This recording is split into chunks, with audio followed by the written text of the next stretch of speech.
नमस्कार दोस्तों, स्वागत है आप सभी का हमारे YouTube चैनल ज्योतिष फलादेश विज्ञान पर। आज मैं आप सभी ज्योतिष प्रेमियों के समक्ष, आप सभी वेद प्रेमियों के समक्ष ज्योतिष का एक बहुत ही महत्वपूर्ण विषय लेकर के उपस्थित हुआ हूं।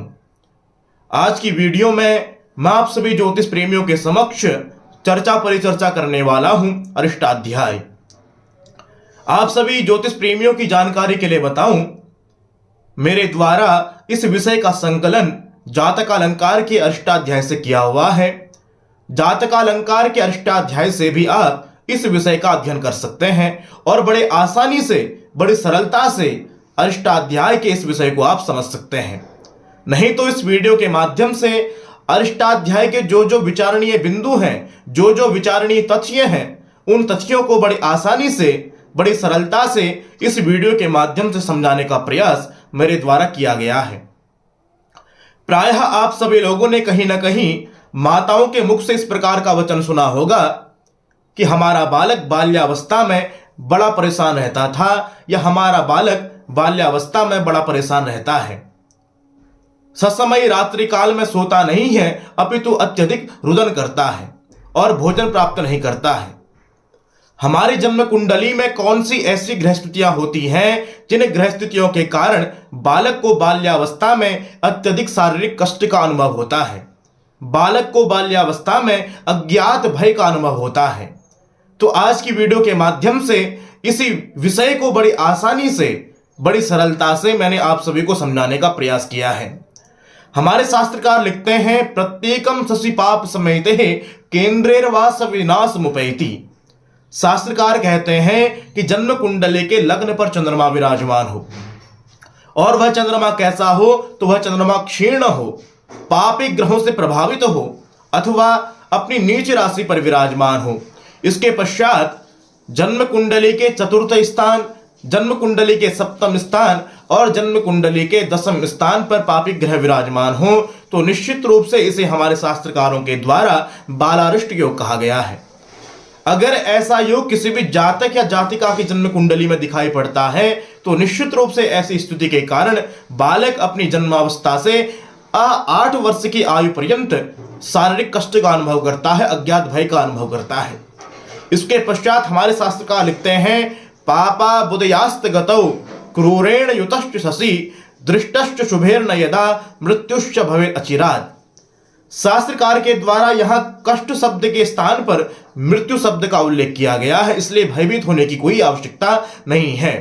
शास्त्रकार लिखते हैं, जन्म कुंडली के लग्न और जन्म कुंडली के सप्तम स्थान पर पापी ग्रह विराजमान हो, और साथ ही साथ जन्म कुंडली में चंद्रमा अपनी नीच राशि पर विराजमान हो, अथवा केंद्रुम दोष पर विराजमान हो, अथवा जन्म कुंडली के त्रिक स्थानों पर विराजमान हो, तो इसे भी हमारे शास्त्रकारों के द्वारा बालारिष्ट योग की संज्ञा दी गई है।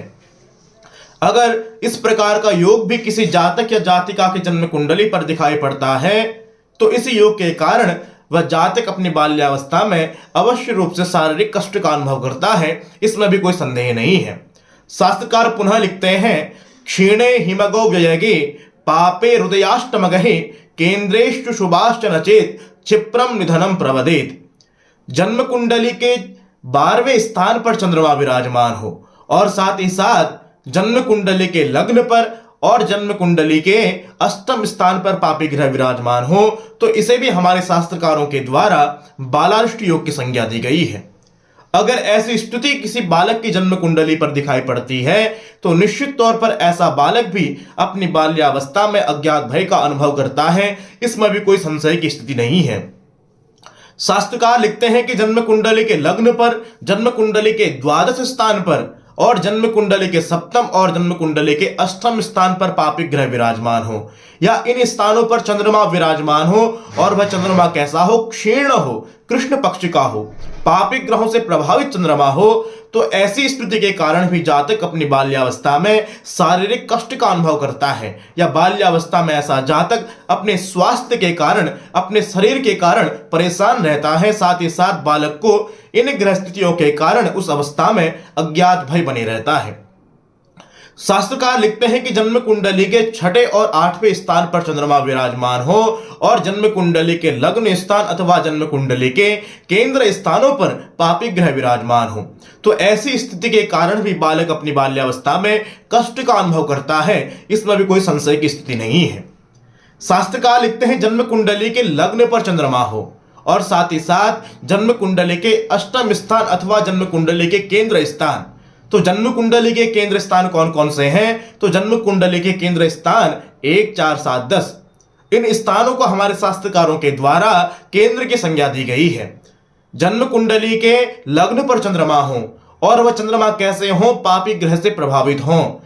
जन्म कुंडली के लग्न पर चंद्रमा नीच राशि के हों अथवा पापी ग्रहों की दृष्टि उस पर पड़ रही हो और साथ ही साथ जन्म कुंडली के अष्टम स्थान और जन्म कुंडली के केंद्र स्थानों पर पापी ग्रह विराजमान हो तो इस योग को भी, इस ग्रह स्थिति को भी हमारे शास्त्रकारों के द्वारा बालारिष्ट योग की संज्ञा दी गई है।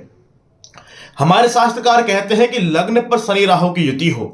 शनि राहु की युति में हमारे शास्त्रकार लिख रहे हैं कि शनि राहु संयुतः सर्वदा रोग संयुतः। अगर किसी भी जातक अथवा जातिका की जन्म कुंडली में शनि राहु की युति बनी हुई है तो शनि राहु की युति हमारे शास्त्रकारों के द्वारा सर्वश्रेष्ठ युति नहीं बताई गई है। जिस किसी भी जातक या जातिका की जन्म कुंडली में शनि राहु की युति होती है आजीवन किसी न किसी रोग से ऐसे जातक अथवा ऐसी जातिकाएं ग्रस्त रहती हैं। कहने का तात्पर्य स्वास्थ्य संबंधी परेशानियां ऐसे जातकों को अपने जीवन काल में अवश्य रूप से इस ग्रह से संबंधित युति के कारण देखनी पड़ती है। हमारे शास्त्रकार लिख रहे हैं सुत मदन नवांति लग्न रंध्रे अशुभ युतो मरणाय शीत रश्मि भृगुसुत शशि पुत्र देव पूज्य यदि वलिभिर्न विलोक युतो वा। जन्म कुंडली के लग्न पर, साथ ही साथ जन्म कुंडली के पंचम स्थान पर, साथ ही साथ जन्म कुंडली के सप्तम स्थान, जन्म कुंडली के अष्टम स्थान और जन्म कुंडली के नवम स्थान पर चंद्रमा विराजमान हो और वह चंद्रमा कैसा हो? तो वह चंद्रमा नीच राशि का हो अथवा वह चंद्रमा पापी ग्रहों से पीड़ित हो अथवा वह चंद्रमा केंद्रम दोष से पीड़ित हो तो निश्चित रूप से इस योग को भी हमारे शास्त्रकारों के द्वारा बालारिष्ट योग कहा गया है।